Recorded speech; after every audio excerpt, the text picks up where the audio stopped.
अस्सलाम वालेकुम गाइस, आप लोग कैसे होंगे? आप लोग ठीक होंगे।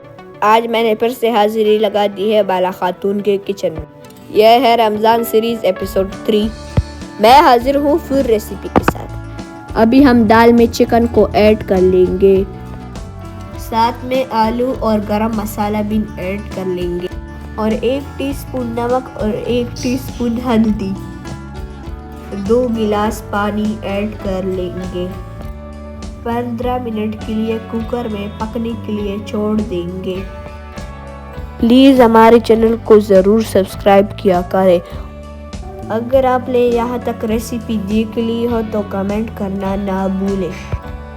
अब हम अपने कुकर की हवा निकालेंगे। गाइस तो देखिए हमारे दाल और चिकन अच्छे से गल चुके हैं।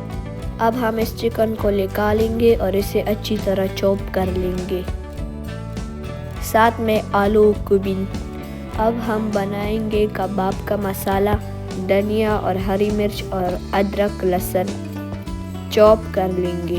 अब हम इस चॉप के मसाले को अभी हम चिकन में ऐड कर लेंगे। दाल के मिक्सचर को बाउल में निकाल लें। तो गाइस हमारे चैनल को ज़रूर सब्सक्राइब किया करें क्योंकि हम बहुत ज़्यादा मेहनत करते हैं। अब दाल को हाथों से मैश कर साथ में चिकन और मसाला शामिल कर लेंगे और गरम मसाला कूट कर डाल लेंगे और आलू का पेस्ट भी शामिल करेंगे। रेड चिली पेपर और हस्बे जायके के लिए नमक, 1/2 टीस्पून चाइना सॉल्ट भी शामिल कर लेंगे।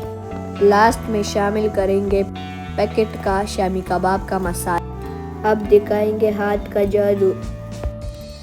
इन सारे मसालों को अच्छी तरह मिक्स कर लेंगे।